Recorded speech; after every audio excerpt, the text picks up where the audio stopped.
All applications must be submitted in electronic format on a CD or DVD. As noted, CD-ROM or DVD-ROM are preferred, and by mail or hand delivery.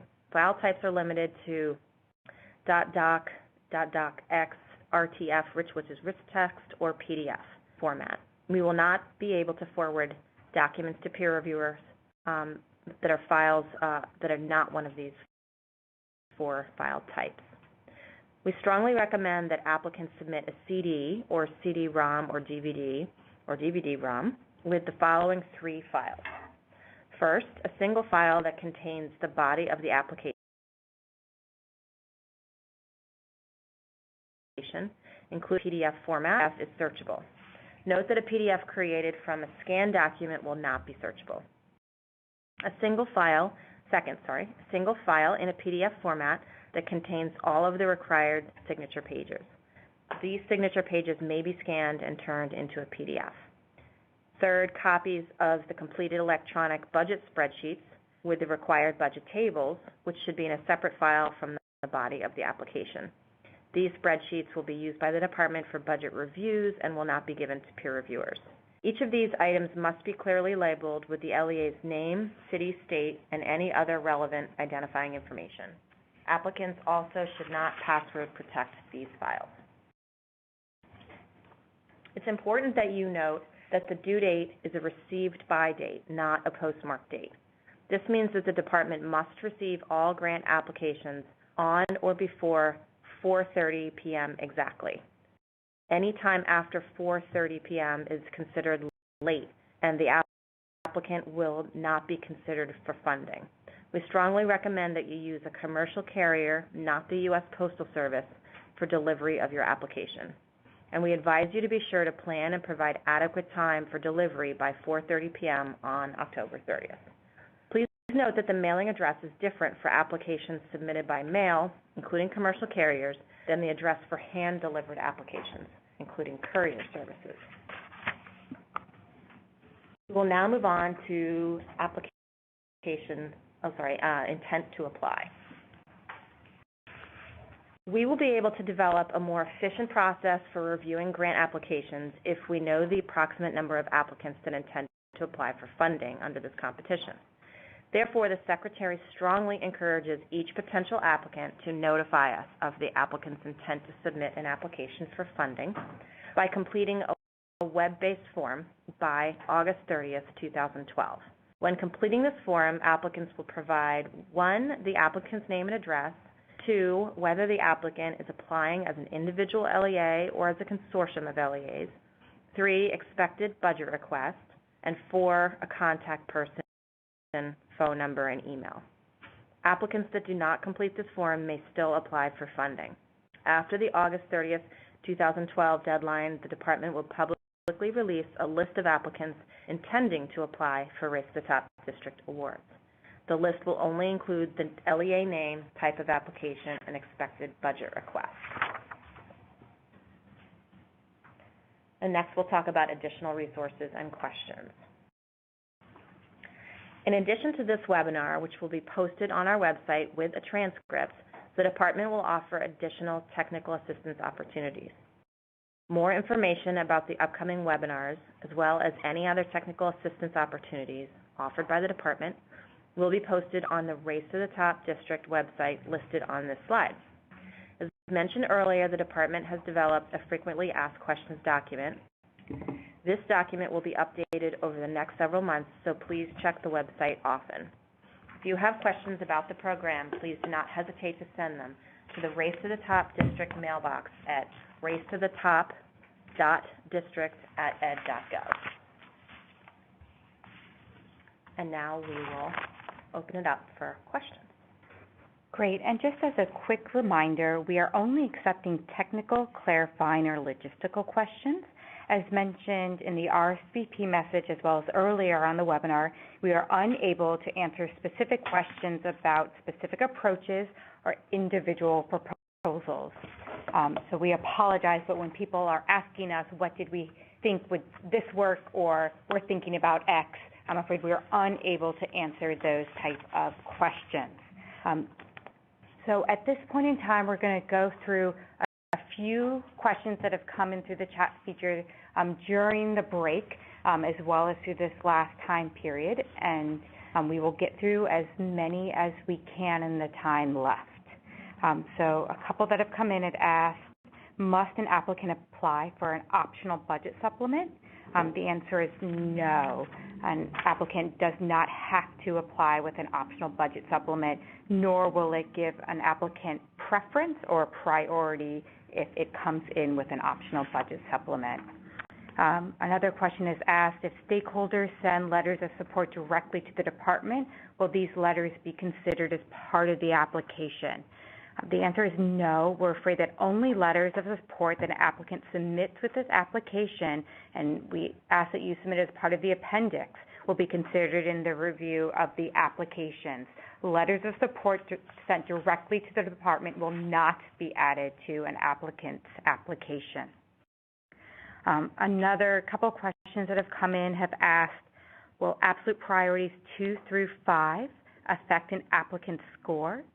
Applicants' responses to absolute priorities 2 through 5 will not affect an applicant's score or provide additional points. Instead, this information will allow the department to select a diverse group of grantees among the high-quality applications that come in. So again, applying to absolute priority 2 through 5 does not preference any one group, nor do we provide additional points around that. A couple questions have asked, may a district sign on to more than one Race to the Top district application? The answer is no. An applicant a district may only sign on to one application.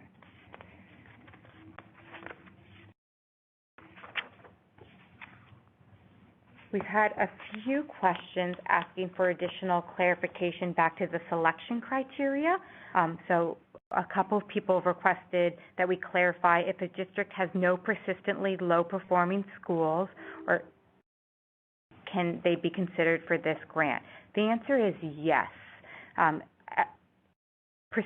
Serving persistently lowest performing schools or having persistently lowest performing schools is not an eligibility criteria. As part of the selection criteria in B, will we be taking into consideration the interventions in the persistently lowest achieving schools.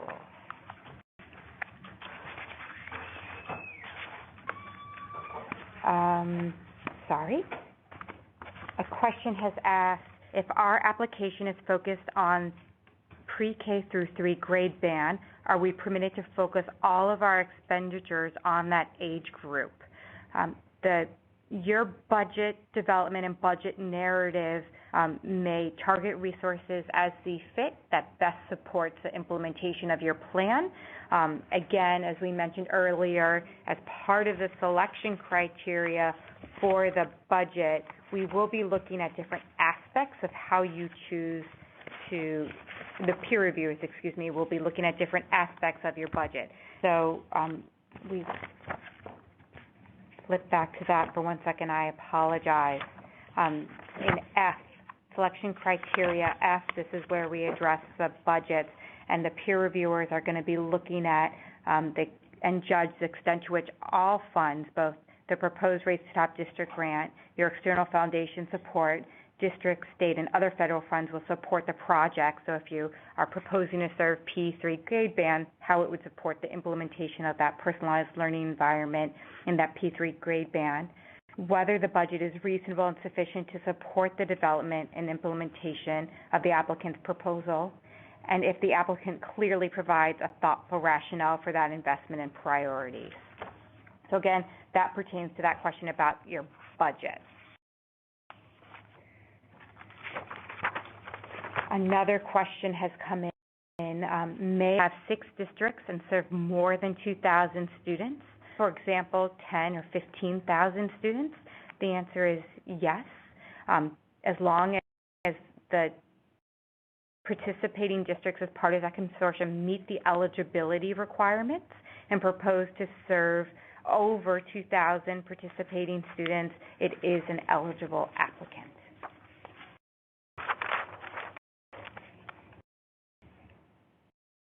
Another question that has come in is if a school district is participating in a Race to the Top state grant, can they apply for this district competition?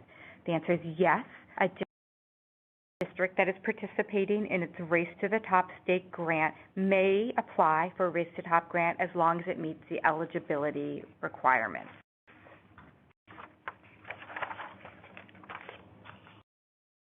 A couple of questions asked about the length of the grant.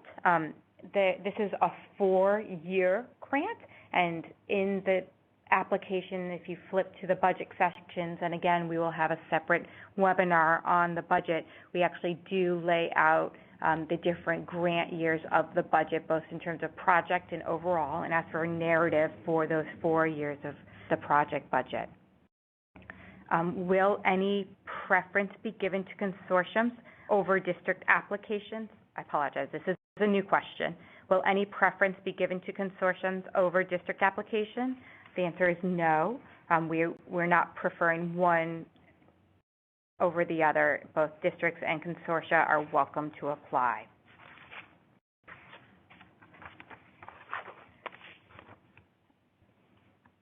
Another questioner has asked, do the specifics of the evaluation system have to be submitted with the application, or can they be developed in 2012-2013 or 2013-2014 for implementation in the 2014 school year? The eligibility criteria requirements, ask the applicant to demonstrate its commitment to the core educational assurance areas, including for each LEA included in the application, an assurance signed by the LEA superintendent that at a minimum, the LEA will implement no later than 2014-15 school year a teacher evaluation system, a principal evaluation system, and a superintendent evaluation system. So again, the eligibility requirement is that an assurance is made that at a minimum it will be implemented no later than the 2014-15 school year. And we also have had a few questions about the FAQ document, asking where it is. We apologize. We seem to be having some technical difficulties with that link, and we are working on it. And if we do not get it solved during this presentation, we will definitely push out some information of when it is available. And with that, I'm just going to check quickly some other FAQs coming in, so we may have dead air for a few moments. We apologize.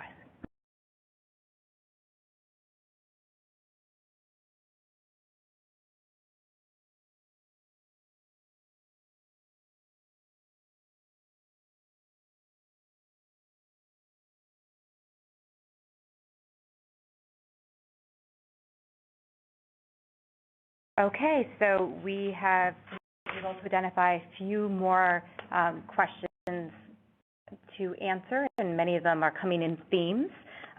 So one question asks, if you do the competitive priority, do you have to do an optional budget supplement? The answer is no.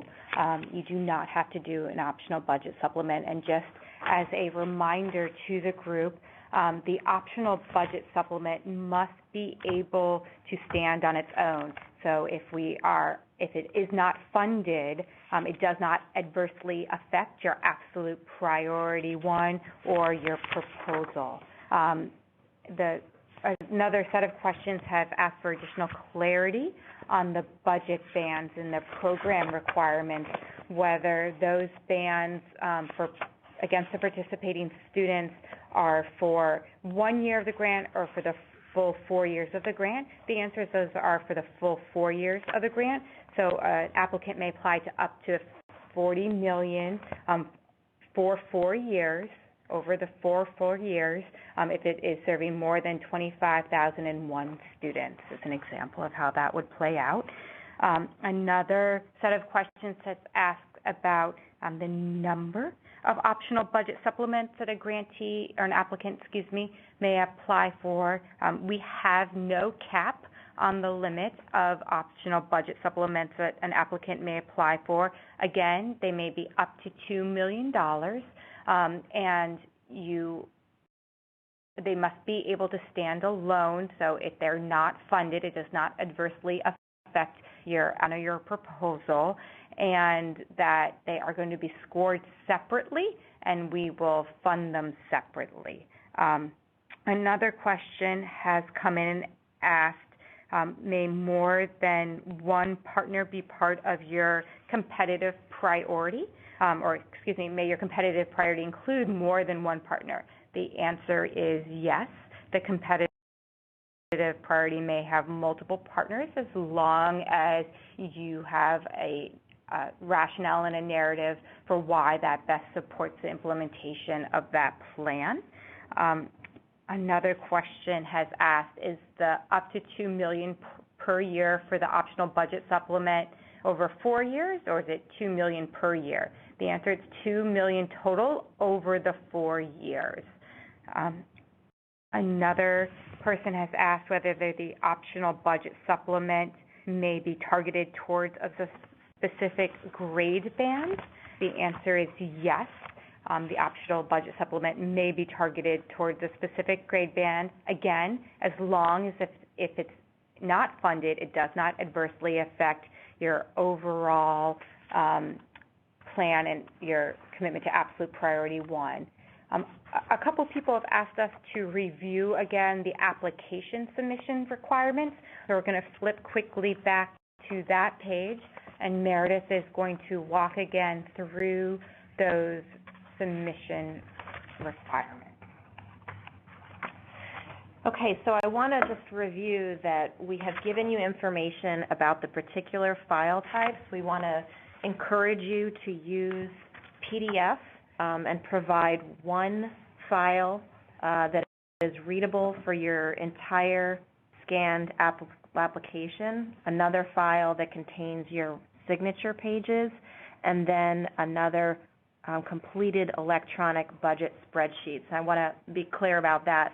We have electronic budget spreadsheets that are going to be a separate file from the body of the application that will be used by the department, and then obviously as part of your application you'll also have your budget for the peer reviewers to review. So like I said before, we're hoping for 3 files that they're clearly labeled with your LEA and other information, and that you submit them one of 2 ways. You can go to the next slide.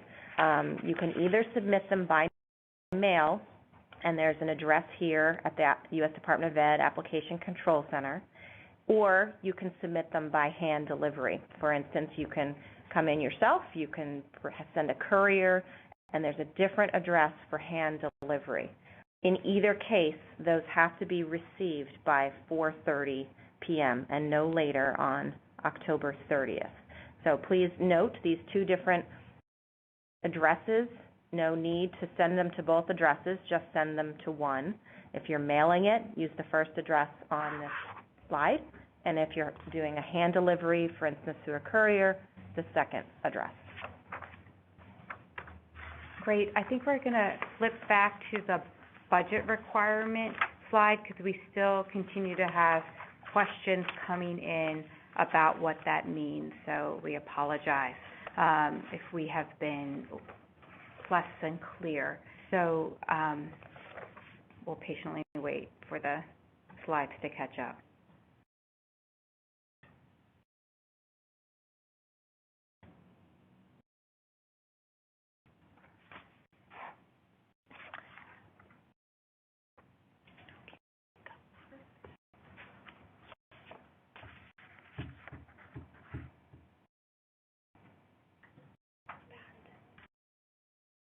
So we apologize. So we are going to the program requirement slide, which goes to the budget bands.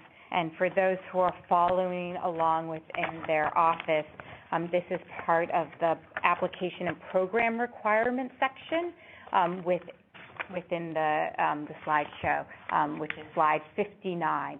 So the questions continue to come in whether the award range is over the 4 years of the grant period. The answer is yes. So if you have proposing to serve 2,000 students, you may apply for a maximum of $10 million to be used over 4 years. if you're coming in with 8,000 participating students, you may apply between 10 to 20 million to be used over 4 years. We do not have a specific requirement for what must be spent in a given year, so you may choose to differentiate how you either front load or back load those resources, as long as you have a budget narrative and a clear justified budget that kind of explains that request. Again, we will be having a future webinar to go in much more detail about the budget requirements, as well as how to fill out the budget narrative and budget component of the application. Another question has asked, does the 70-page limit include narratives for the supplemental budget? The answer is, again, these are recommended page lengths, and we really do firmly reinforce that length does not mean quality.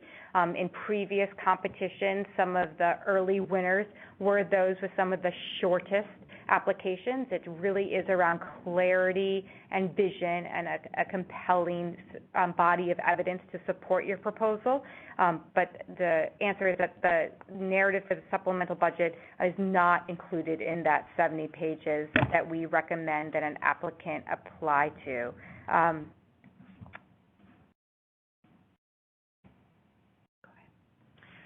This is Meredith. We've gotten a couple questions about grants.gov and whether everything that you submit has to go through grants.gov. In this case, you will not be submitting through grants.gov. You will be submitting your information on your CD or DVD to the Department of Ed separately from grants.gov. So thank you for that question.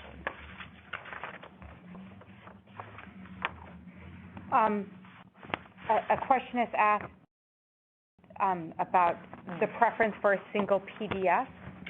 Yeah, we definitely have a preference for a single PDF for the application and appendix.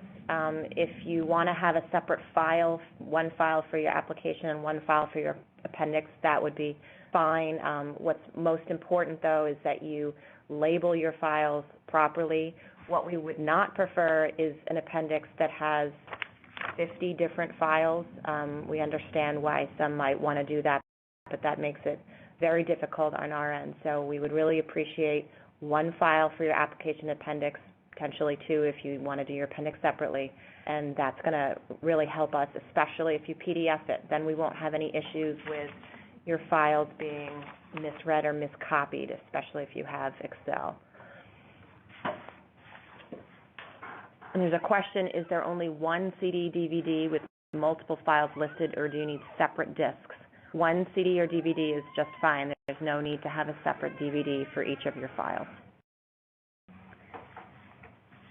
A couple of people have asked where can they find the forms that Melissa referenced in her portion of the presentation. So when she was walking through the examples of the charts and how you can populate some of that information, all of these charts that were used as part of today's presentation were pulled directly from the application, and we have tried as part of the webinar to make sure we're really clear from which pages you can find those pieces in the application. But again, the application is up on our website online on ed.gov, and you can pull down the application and begin looking and understanding some of these charts. Another participant asked, can tables, charts, and graphs be single-spaced? The answer is yes. We just really encourage that these are things that can be read easily by peer reviewers. They're going to be trying to absorb a lot of information pretty quickly in order to make judgments. So the easier we can make that for them, I'm sure the better off and happier they will be come November. A set of questions have asked, is there an external evaluator requirement? We do not have a requirement for an external evaluator. We do recommend that people look at the program requirements, where we do get into a little more information about the expectation for a grantee's participation in evaluations once grants are made, but at the time of proposal, there is not a requirement for an external evaluator. We are going to review a few more questions, so give us a minute, please.